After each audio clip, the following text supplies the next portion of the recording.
another episode of Crushed But Not Destroyed. I am your host, Kimani Campbell, and with me today I have the beautiful Ariana Lawrence. Good day. Good day, my dear. How are you? I am doing well. How are you doing? I am okay. Can you tell us about yourself for the viewers, please? Sure. So I am Ariana Lawrence. I am 21 years of age. I don't look it, but trust me, I am. I'm a very loving person. I believe I'm a very loyal person. I got saved when I was 9 years old. That's an interesting factor. And my walk with the Lord has been something that, for me, it is pertinent. So every step of the way, every step of the day, my walk with the Lord for me is, the thing that keeps me steady and focused. I would say, I'm a very mature individual. I'm very mature, and I'm smart, I'm beautiful, I'm kind, I'm sweet, I'm everything that you can think of that is good. You mentioned earlier. You said something earlier about 2021. Yes. Oh wow. So my recent milestone. So I'm 21 years of age, and in the year 2021, I've acquired a 2021 Hyundai Creta. Wow. Yes. And how did all of that made you feel? I mean, I was overjoyed, humbled. Oh my gosh. I don't think anybody that receiving a brand new vehicle in the same year would be calm and just going inside of the car and just driving like it's just nothing. I mean, when it was happening, in that moment, when you're in a place and something doesn't feel real until it's really real. That was what it was like for me. It was like, okay, I'm going into a 2021 car. It wasn't until I reached home, like, it just clicked in my head, like, hey, you really accomplished something, like that was like massive, because here I am at 21 having a 2021 car. Wow. But then the more I kept on saying it, is the more it just gave me this aura of grace and understanding in myself to know that there is no limitation. There's no limitation set before me. There's nothing before me that I cannot accomplish. Wow. Wow, that is awesome. So tell me about you growing up. Tell me about where you're from and all of that. Okay, sure. So I am from the inner city community of Waterhouse. Wow. Okay, so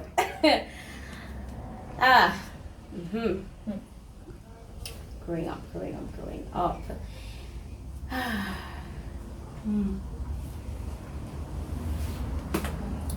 So, growing up for me was challenging. I remember I got saved at 9, and of course I was serving the Lord. I was very much involved in church. I was touching and laying hands on people. Imagine a 9-year-old touching you and praying. And I remember at 11 years old my dad passed, and that was something for my entire family that I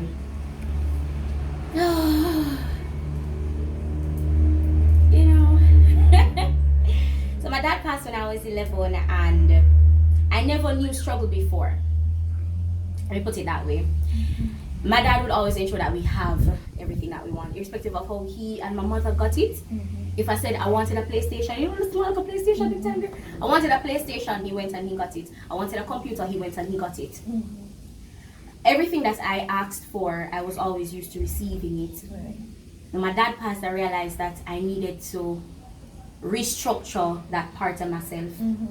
There's a lot of internal struggle and conflict that I realized I had to go through in that time, and a part of that really is my family. That whole internal struggle and it pushing me really into a corner. I realized growing up, losing my dad, that the only person I really had that I could lean on was my mom. And when I say really my mom, I didn't do well with friends either, from primary school to high school. didn't do well with people overall. People just saw me and didn't like me. Yeah, I grew with that. I thought it was something that was wrong with me.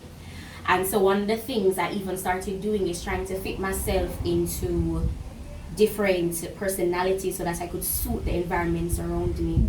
Good and bad, strength and weakness. I had to live a dual life growing up because I lived with my mom's side of family, and when I lived with my mom's side of family, they were more, as people would say, ghetto. They were more of the inner city community. But my dad's side of family, whenever it is that I needed to visit that side of family, they were more uptown. They were more, you have to speak properly, prim and proper. That you know, that's the side of family. So whenever it came to weekends and I had to probably go and visit my aunt, you know, in Red Hills or, you know, up that side, I always had to maintain this personality. I had to sit properly. Your shoulders had to get a particular length, you know. So the whole training and the the raising, you know, the raising up. So I realized that it was different, and it helped me. It helped me, definitely groomed me, and I'm thankful for it. But that was a part of my struggle, because then when I was in high school and I was around particular persons, if I spoke properly around some persons, she can't talk that one too hard, you know. That was the feel that I got, and it was like, am I doing something wrong? You know. But I had my mom, as I said, and that was one of the greatest things for me. my mother. So the love I have for my mother, I mean, maybe I have both the love for my father and my mother, packed into one. Push it towards my mommy, because I don't want to see my mom struggling. That's one of the things, I mean, that's one of the things that has really spared me, like really kept me focused too, especially when it comes to achieving my goals. I think about my family, I think about my sisters, I think about my brother. When I was, say, about 13, I just started high school. And I remember my mom wasn't working. My mom did not work. My dad did all of the, you know, hard labor. You know, and I'm used to, I must mention, I'm a foodie, guys. I'm a complete foodie. So I'm used to having, like, when you know, Sunday dinner's prepared, and you know, you probably just have like a pot of rice, some peas, and your chicken. No, that doesn't happen in my house. Rice and peas, somebody want dumpling and something, so she do that too. And if somebody want fish, she do that too. And somebody want chicken, she do that too. You know, so everybody was pleased, everybody. So as I said, I was really used to getting whatever I wanted. And when you grow receiving that, and you become so aware that anything I ask for, I get, you grow with that personality, or you grow with that aura. Okay, if I'm asking for something, I'm going to get it. One of the things that really did for me is stir my faith. Because, you know, when you ask God for something, asking God for something, the Bible tells you that you will receive. Asking, you shall receive, right? And I remember in my walk, one of the things I always did was ask the Lord. Lord, I want this. Lord, I want that. Okay. I mean, oh my gosh, faith. Faith is something that's, you know, it has been my life. My entire walk has been faith. When I was 13 in high school, mom didn't have any money. So throughout my entire years at high school, I had to be getting scholarships. I had to maintain a particular grade to ensure that I got scholarships. I remember it was so bad when I was in high school. I mean, listen, when it comes to lunch money, I'm going to school. Even if I don't have it, I'm going. Even if my mother don't have it today to say, here is lunch money, mommy, can you find the bus fare to go? If it means I need to walk back home, I've done that before. I attended Merle Grove High School, by the way. And you walked from? I walked from Merle Grove to Waterhouse. Wow. So, and that was one of the things for me. I really never liked walking. The Lord, my mommy can tell you, I never liked walking. It was a pain for me. But I endured it. I'm going to teach you something about endurance, my love. So I endured it, right? And in that moment, I mean, my gosh. There were so many things that I was faced with emotionally, even around family. I was never seen as that person that anybody was proud of, except for my mom.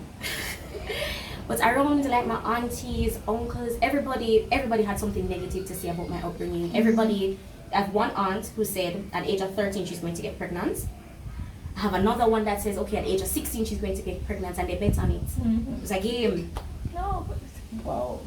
It was a game. Wow. And this is family. They live in the same yard with me. I live there. And these are the things that they say about me. These are the things they say to my face. I remember I have an auntie who, she would just get up in the morning and tell me, I never like your father, so I don't like you either. What?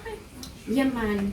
So you one of the things it does is emotionally it really breaks you. And I can imagine. growing up in a community like Waterhouse, you know, emotional abuse is not something that is looked on to say, what's he talking about being abused emotionally? You know, and so I didn't know how to act when it came to that emotional abuse. It was more like they said it to me and I just took it. Okay, you said this to me and then I just took it. Remember I tell you about that walk with God? Yeah. When I was in the church, home, even in the church I had problems. I had females, girl groups, they didn't like me, I was ostracized, everybody stood off from me. What was their issue? What was the issue that they had with you though? When I asked about it, I behaved like I'm better than them. So speaking properly meant that I am better than you. Not doing the things that you're doing and going out of my way means that I am better than you. Just because I have less than you and you have to do certain things to put yourself on a high and I wasn't doing that, even though I had less, meant that I was better than you. And so I accepted it. If that's what it meant, if that's what being better than you meant, I was going to keep my little and I wasn't going to step out there for it. Right. Remember I told you that my faith walk with God is something that really scares me. I was in high school. It was around CXC time, and I remember my mom asking everybody that she could ask to assist in paying my CXCs. And listen to me, I'm a bright girl, you know. So you know, say it's a short thing, it's an investment. Right. Nobody. So what about your aunts that you mentioned that lived in Red Hills and all of that? Nobody. Not even them. Nobody. And it's not like they didn't have it, because I witnessed them giving it to other people. And that's one of the things that it really bottled up inside of me. Right. And I didn't realize until I was about 17 that there were so many things literally just locked up inside of me. And I remember I had a breaking point. You see, after I did my CXCs, mind you, I got a scholarship to do that. Wow, awesome. Everything in high school was literally a scholarship.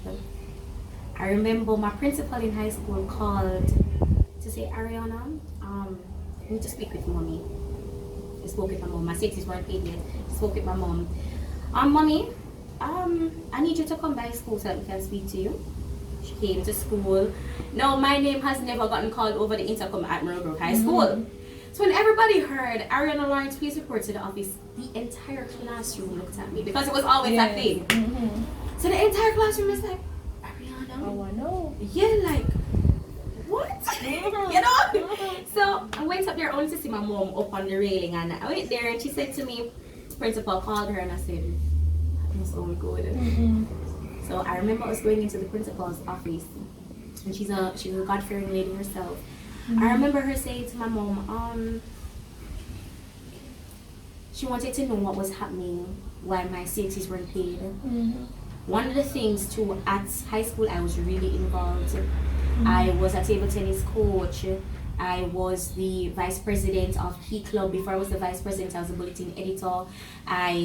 I held many leadership sittings with different young persons, and I tutored. I did everything you can think of in high school, so I was very much active and my name was known. So I was there now, and I gave my school ideas on how to make money in different areas, different things. So I did that too. And so I was really known and favored amongst my teachers, principals, seniors. People used to call me teacher's pet. But I was there, and she turned to my mom and said, "How comes Ariana's things are not paid?" And my mom explained the situation to her, and she was so shocked because she never thought That you had that challenge. that I had that challenge. She said, "I've never seen Ariana even in a corner to say that she's down." Mm-hmm.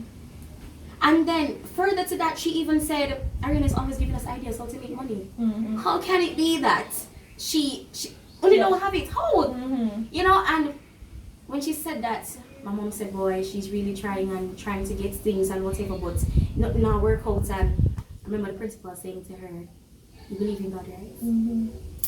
Believe in God, right? Faith." Mm-hmm. When she said, "You believe in God, right?" she said, "Yes, she believes in the Lord." And I remember she told her, "Okay, the Lord will work it out for you." Mm-hmm. When we left, my mommy went home, still trying to get money and everything. Mm-hmm. I remember like a couple of days after I was at school, prize giving was coming up. Mm-hmm. I was at school and my mother called me. And on the call, she said, "Ariana Lawrence receives scholarship in the name of Jesus." Mm-hmm. One thing about me and my mommy, we have this connection Mm-hmm. that if my mother calls me, it doesn't matter where I am, she calls me and she says, "Receive scholarship, receive this, receive that." She would normally do that. Mm-hmm. And by faith, I stretch my hand, I receive. It doesn't matter where I am. I don't care who's in beside me, in front of me. My friends can tell you. Mm-hmm. I raise my hand. "Lord, I receive scholarship in the name of Jesus." Mommy say it, it is so. Mm-hmm. And I continue. Press forward. So, so couple days to prize giving. Prize giving came around, and as they're sitting down, you know, and then it's like a teacher came to me and she said to me, "Ariana, I see your name on the prize giving listing, but I'm not sure where you're supposed to be seated. Take the seat here at the back. Mm-hmm. Sit here." So I sat there and I waited. I didn't know why I was there. Nobody told me anything. Mm-hmm. It was like a big surprise. So I was there sitting down, and then it's like my principal.